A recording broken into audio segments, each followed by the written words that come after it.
सोचिए, चाहे वो महीने के खर्चे हों, किसी कंपनी के सेल्स के आंकड़े हों या फिर किसी साइंटिफिक एक्सपेरिमेंट का रिजल्ट, हम सब लगातार कितनी सारी जानकारी से घिरे रहते हैं। लेकिन इस सब को समझने का कोई तरीका तो होना चाहिए, है ना? तो असली सवाल यही उठता है कि जब हमारे पास जानकारी का इतना बड़ा पहाड़ हो तो उसे व्यवस्थित कैसे किया जाए, उसका विश्लेषण और उसे समझा कैसे जाए। और दुनिया भर में लाखों करोड़ों लोगों के लिए इसका जवाब बस एक ही है, एक बहुत ही शक्तिशाली और लगभग हर जगह मौजूद समाधान, जिसका नाम है माइक्रोसॉफ्ट एक्सेल। तो आखिर ये एक्सेल है क्या? सीधे शब्दों में कहें तो ये एक स्प्रेडशीट प्रोग्राम है।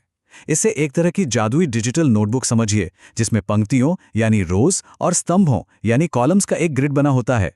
और ये ग्रिड सिर्फ डेटा रखने के लिए नहीं है, बल्कि उस पर कैलकुलेशन करने और उसका विश्लेषण करने के लिए बना है। अच्छा, तो अब जरा इसके वर्कस्पेस को देखते हैं। सबसे ऊपर वो है टाइटल बार, जहां फाइल का नाम दिखेगा। उसके ठीक नीचे है रिबन, इसे अपना टूल बॉक्स समझिए। और हाँ, ये वाली जो बार है ना, ये है फॉर्मूला बार। ये बहुत काम की चीज़ है। और फिर ये पूरा का पूरा एरिया, जहां ये छोटे छोटे बॉक्स हैं, ये सेल्स हैं। नीचे की तरफ देखें तो ये हैं शीट टैब्स, जिनसे हम अलग अलग शीट्स पर जा सकते हैं। अच्छा, तो असल में इसका इस्तेमाल होता कहाँ है? ये जानकर शायद थोड़ी हैरानी हो कि क्लासरूम से लेकर बड़े बड़े कॉर्पोरेट बोर्डरूम तक एक्सेल हर जगह है। देखिए, एक्सेल की असली ताकत है इसकी वर्सेटैलिटी। स्कूल में बच्चों के ग्रेड्स ट्रैक होते हैं, तो वहीं बड़ी बड़ी कंपनियां इसी पर अपनी सेल्स का विश्लेषण करती हैं। बैंक से लेकर सरकार तक जब भी बड़ी मात्रा में डेटा को संभालने की बात आती है, तो एक्सेल ही सबका पसंदीदा टूल होता है। लेकिन रुकिए, ये हमेशा से इतना शक्तिशाली नहीं था।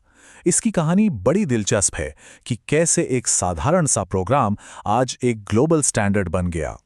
तो ये सफर शुरू हुआ 1985 में एप्पल के मैकिन्टॉश पर। लेकिन असली गेम चेंजर आया 1987 में, जब ये विंडोज़ के लिए लॉन्च हुआ। और बस यहीं से इसने मार्केट पर अपनी पकड़ बना ली। फिर साल 2007 में एक ऐसा अपडेट आया जिसने सब कुछ बदलकर रख दिया और एक्सेल को बड़े डेटा के नए दौर में ले आया। ठीक है, काफ़ी इतिहास हो गया। अब जरा इसके इंटरफेस को समझते हैं। पहली बार देखने में ये थोड़ा मुश्किल लग सकता है, पर यकीन मानिए इसके मुख्य हिस्से बहुत सीधे और सरल हैं। जैसे ही एक्सेल खोलते हैं, सामने जो बड़ी सी शीट दिखती है उसे वर्कशीट कहते हैं। यही मुख्य काम करने की जगह है। डेटा, आइडियाज और कैलकुलेशंस के लिए एक अंतहीन डिजिटल कैनवास। अब ये जो वर्कशीट है ना, ये दो बुनियादी चीजों से बनी है। पंक्तियां या रोज, जो बाएं से दाएं चलती हैं और जिनकी पहचान नंबरों से होती है, और स्तंभ यानी कॉलम्स, जो ऊपर से नीचे जाते हैं और जिन्हें अक्षरों से पहचाना जाता है। और जहां पर एक रो और एक कॉलम आपस में मिलते हैं, वो है सबसे जरूरी हिस्सा, सेल। हर सेल का अपना एक यूनिक पता होता है, बिल्कुल किसी मैप के कोऑर्डिनेट की तरह, जैसे A1, B2, C3। और इसी सेल के अंदर सारा डेटा डाला जाता है। अब स्क्रीन के सबसे ऊपर देखिए, इसे रिबन कहते हैं। ये एक्सेल का कमांड सेंटर है, जो अलग अलग टैब्स में बटा हुआ है। होम टैब में फॉर्मेटिंग टूल्स मिलेंगे, इंसर्ट से चार्ट्स बना सकते हैं, और डेटा टैब से डेटा को सॉर्ट और फिल्टर कर सकते हैं। रिबन के ठीक नीचे है फॉर्मूला बार। इसको ना एक एक्सरे की तरह समझिए।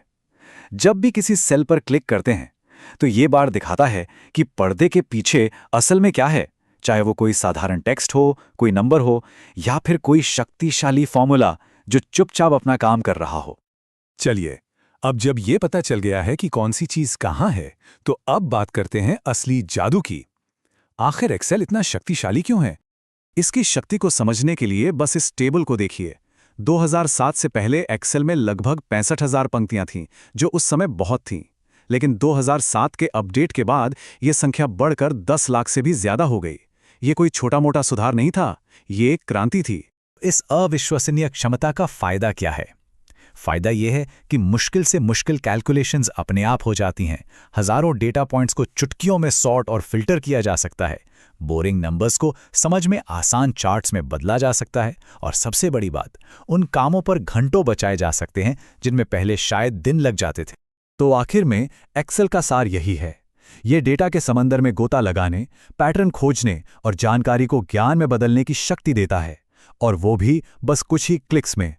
तो अब जब एक्सेल की इस कमाल की शक्ति का अंदाजा हो गया है, तो सवाल ये है, इतनी सारी जानकारी में से सबसे पहले किस चीज को व्यवस्थित करने का मन करता है?